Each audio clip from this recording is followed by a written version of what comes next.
Good morning. This is Haley Solomon with the North Carolina Housing Coalition. Thank you for joining us this morning for our housing call. And without further ado, I will turn it over to our Director of Housing Policy, Stephanie Watkins-Cruz. Good morning, everyone. I hope you all are having a great week so far. We're going to kick it off with some organizational updates. Once again, if you joined us last week or listened to our recording, county profiles feedback. It is that time of year again. We want your feedback. We want you to give us input as we begin thinking about how we want to tweak or add or change anything about our county profiles for the 2024 year, as well as what other advocacy and policy resources and tools would be helpful for you. So we'll continue to link that feedback survey link in our housing call notes for you.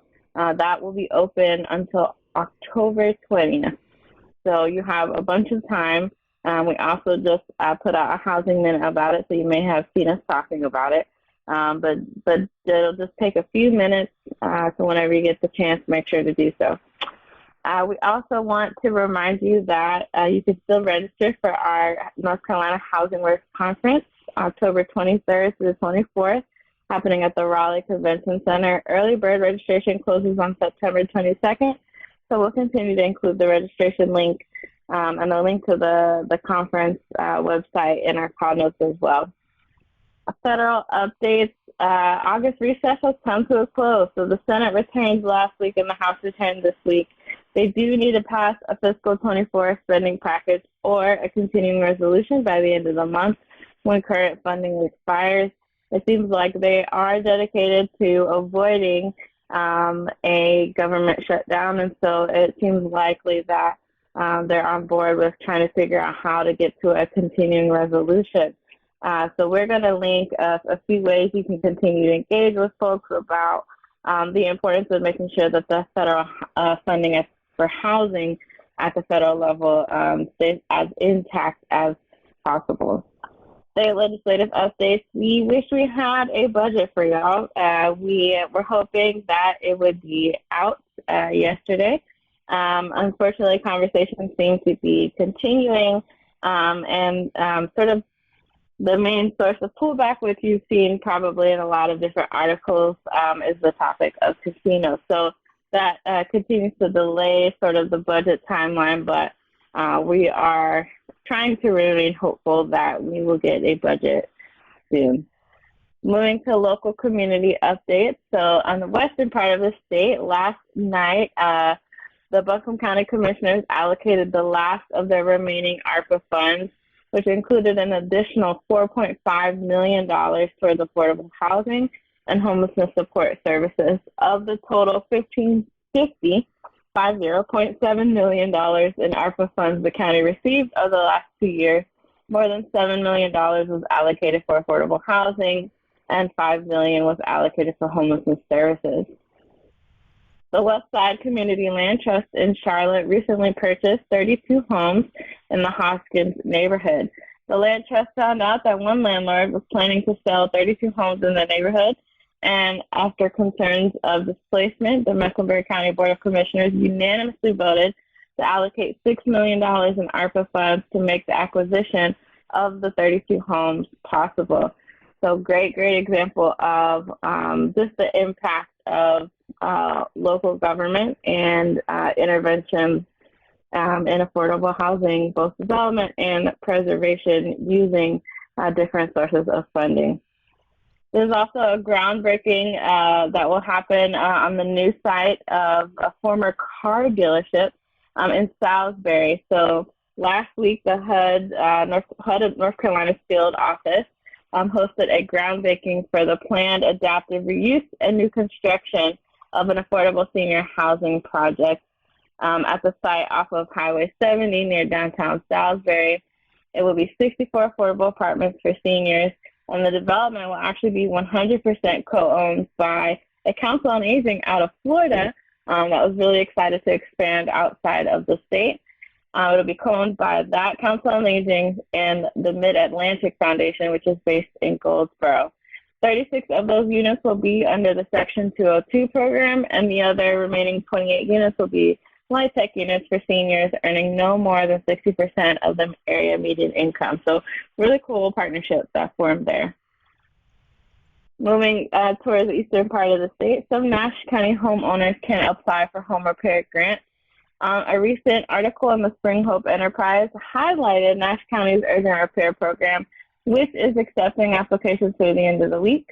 So in May, the North Carolina Housing Finance Agency announced that one of the recipients of this year's $8.8 million in urgent repair program funding would be Nash County. And so if you are listening and you're from that area or near that area or have partners in that area, make sure to check out the call notes. We'll have more information about the program, which again is accepting applications through the end of this week. There are several reports and resources that we want to list up. The National Alliance to End Homelessness put out a really great and I think really timely report that sheds light on how important it is to, support those that do the hard work that are on the ground.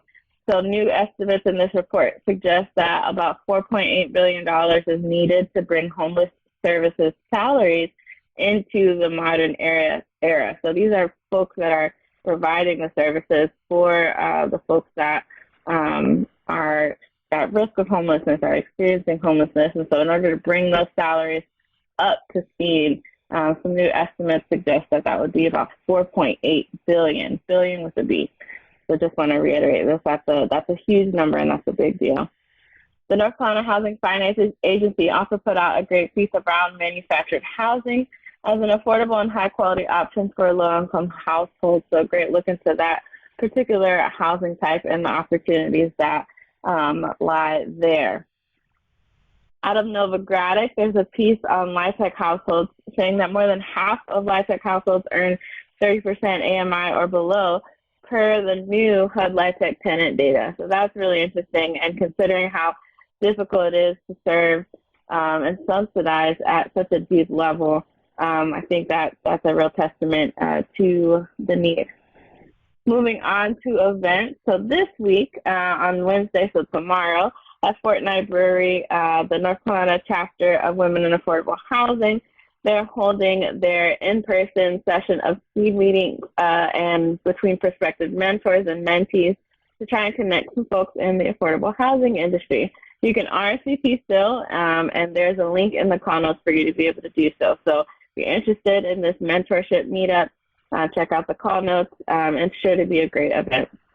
And Thursday, also in person, the Cape Fear Housing Coalition is starting a several-week homeowner education series. So this week, next week, and 2 weeks following, 3 weeks. So this week, next week, and the 28th from 10 a.m. to 12 p.m., the Cape Fear Housing Coalition will be having their homeowner education series. So this is free and open to the public. So if you serve anyone in that area or you're interested in going yourself, spread the word and check out the link in the call notes. Also, we want to list up a really great opportunity, a learning opportunity for those that are able, or maybe your organization is able to pay for it. Novogradac is partnering with the Women in Affordable Housing Network. They're offering a really deep discount for a great training on LIHTC allocation and underwriting basics.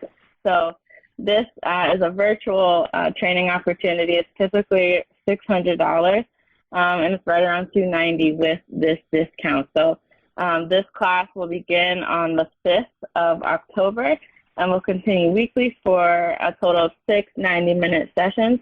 So we want to shout out our former board member and our policy committee member, Mark Shelburne, because he will be one of the instructors. And I know that name sounds really familiar to a lot of people. Another great training opportunity out of the School of Government, Affordable Housing Seminar that will be going over tools, strategies, and case studies for local government leadership. This will be in person, and this will be on October 6th. So we have one training opportunity that's virtual that will happen 6 times starting on the 5th through the Women in Affordable Housing Network. And then we have an in-person training opportunity out of the UNC School of Government that starts on the 6th, that happens on the 6th, and that's in person for $255. In the news, just want to list up a few. We did a piece last year. It's crazy to say last year, where we highlighted some of the source of income ordinances that exist here in the state. So there's a piece from the National Low Income Housing Coalition that highlights the city of Boise, which enacted 3 new tenant protections, and talks about how advocates are continuing to push for a source of income ordinance. So just continuing to go to show that this is a best practice. And then a piece out of The Guardian that looks at Amazon and other companies and their investments in affordable housing and examining, did it actually work?